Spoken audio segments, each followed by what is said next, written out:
بسم الله الرحمن الرحيم والصلاة والسلام على أشرف المرسلين. Salam alaikum, bonjour tout le monde. Aujourd'hui, je vais présenter avec vous un sujet d'examen qui a été fait في المodule réseau sans fil. Donc, examen avec solution, module réseau sans fil.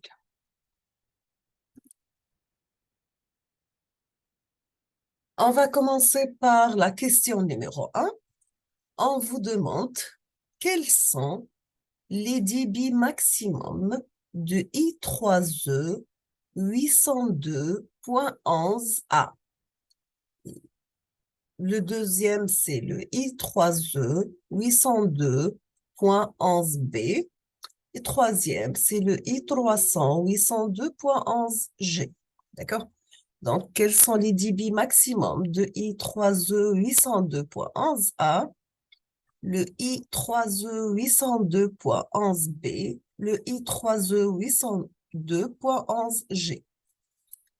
On passe la correction. Donc, vous avez pour le 802.11a, le débit maximum, c'est bien 54 mégabytes par seconde. Pour le deuxième, le 802.11b, le débit maximum, c'est bien 11 mégabytes par seconde. Pour le dernier, c'est le 802.11g. Le débit maximum, c'est bien la même chose que le 802.11a. C'est bien le 54 mégabytes par seconde. On passe la deuxième question. On vous demande quelle bande de fréquence utilise les normes. Premièrement, vous avez le 802.11a. Deuxième norme, c'est bien le I3E 802.11b. Troisième norme, c'est le I3E 802.11g. Quelle bande de fréquence utilise ces trois normes? On va commencer par la première. Donc, nous avons pour le 802.11a, la bande de fréquence utilisée, c'est bien 5 GHz. Pour le deuxième norme, le 802.11b, la bande de fréquence utilisée, c'est bien 2,4 GHz. Pour la dernière, 802.11g, la bande de fréquence utilisée, c'est bien le 2,4 GHz. Troisième question, est-ce que les équipements 802.11b peuvent communiquer avec les équipements 802.11g? Est-ce que les équipements 802.11b peuvent communiquer avec les équipements 802.11g? La bonne réponse, c'est bien oui, la norme 802.11g est compatible avec la norme 802.11b.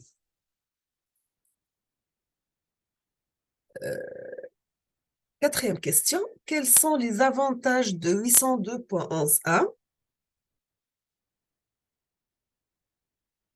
Quels sont les avantages de la norme 802.11a? Les avantages sont pas d'interférence avec d'autres équipements. Deuxième avantage, c'est bien, ils ont beaucoup de canaux utilisables simultanément. D'accord? Donc, les avantages de la norme 802.11a, c'est qu'il n'y a pas d'interférence avec les autres équipements. Deuxième avantage, c'est bien, ils ont beaucoup de canaux utilisables simultanément. Une autre question, quels sont les avantages de 802.11g par rapport à 802.11a? Quels sont les avantages de 802.11g par rapport à 802.11a? Les avantages, bien sûr, sont, premièrement, ils ont une bonne portée. Donc, on parle toujours de 802.11g, d'accord? Par rapport à 802.11a. Ils ont une bonne portée. Ils sont compatibles avec 802.11b. Et dernier avantage, c'est qu'ils ont un prix moyen. Une autre question, on vous demande de décrire brièvement le principe de l'évitement de collusion. Vous avez la partie CA du CSMA/CA de la couche MAC, le 802.11. Donc, on vous demande de décrire brièvement le principe de l'évitement de collusion, la partie CA de CSMA, CH/CA, de la couche MAC 802.11. La réponse est bien. Nous avons qu'une station écoute le canal avant de transmettre. Elle attend jusqu'à que le canal soit libre pendant un temps DFS.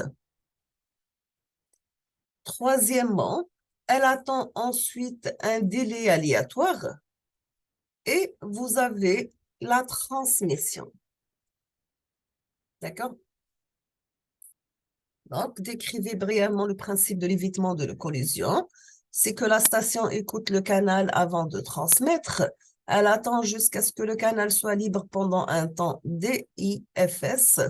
Elle attend ensuite un délai aléatoire et elle fait après la transmission. Une autre question, vous avez dans le mode 802.11 avec infrastructure, une station grand A transmet une trame à une station grand B qui envoie un équipement. D'accord? Donc, dans le mode 802.11 avec une infrastructure, une station A transmet une trame à une station B qui envoie un acquittement. La réponse, c'est que le point d'accès qui reçoit la trame envoie un acquittement à la station grand A et la station B qui reçoit la trame depuis le point d'accès envoie ensuite un acquittement au point d'accès.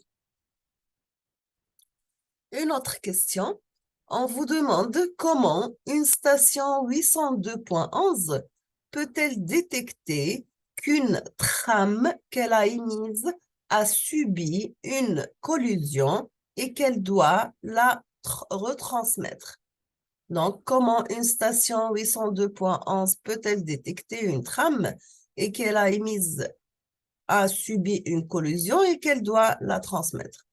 La réponse, bien sûr, c'est elle ne reçoit pas d'acquittement en retour. D'accord?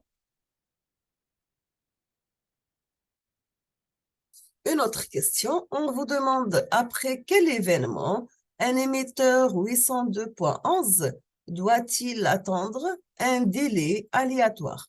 Après quel événement un émetteur 802.11 doit-il attendre un délai aléatoire? La réponse, bien sûr, c'est le canal était occupé lors de l'écoute et après avoir transmis une trame et après avoir détecté une collision.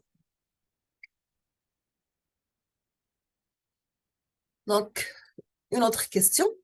Pourquoi un émetteur 802.11 doit-il attendre un délai aléatoire après avoir transmis une trame?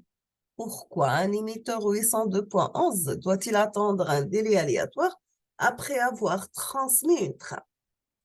La réponse, bien sûr, c'est que pour que chaque station ait toujours la même probabilité d'accéder au support. Donc, pour que chaque station ait toujours la même probabilité d'accéder au support. Une autre question, nous avons dans un réseau 802.11, grand A veut transmettre une trame à grand B à travers un point d'accès. Vous avez que le point d'accès a reçu et a quitté la trame depuis grand A. Il doit la transmettre à grand B. Comment peut-il s'assurer qu'une autre station ne commence à transmettre avant lui? D'accord? La réponse est bien qu'il ne peut pas car il a la même priorité comme toutes les autres stations de la cellule. D'accord? Donc, il ne peut pas car il a la même priorité comme toutes les autres stations de la cellule. Une autre question, vous avez que Quel est le défaut de la méthode CSMA/C1 au niveau des performances des transmissions?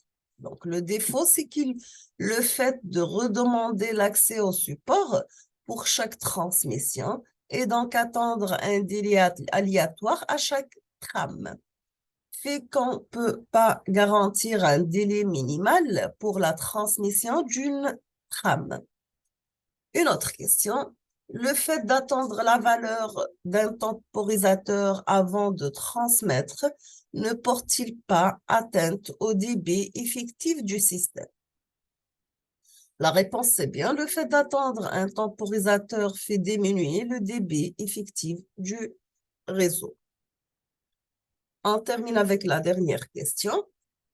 Dans quelle station les différents intervalles, le 802.11, sont-ils utilisés? Dans quelle station les différents intervalles 802.11 sont-ils utilisés? Donc, vous avez le DIFS utilisé au moment où une station veut entamer une nouvelle transmission sur le réseau. Deuxièmement, vous avez le SIFS utilisé pour séparer les transmissions au sein d'un dialogue. Donc, vous avez l'envoi de données et l'acquittement, etc. La dernière, vous avez le PIFS qui est utilisé uniquement par les points d'accès pour pouvoir émettre sur le réseau avec une priorité par rapport aux stations. D'accord? Donc, nous sommes arrivés à la fin de la correction de ce sujet d'examen qui a été proposé pour le module Réseau sans fil. Je vous remercie infiniment pour votre attention. N'hésitez pas, comme toujours, si vous avez des questions. Et à la prochaine vidéo, Inch'Allah. Merci beaucoup.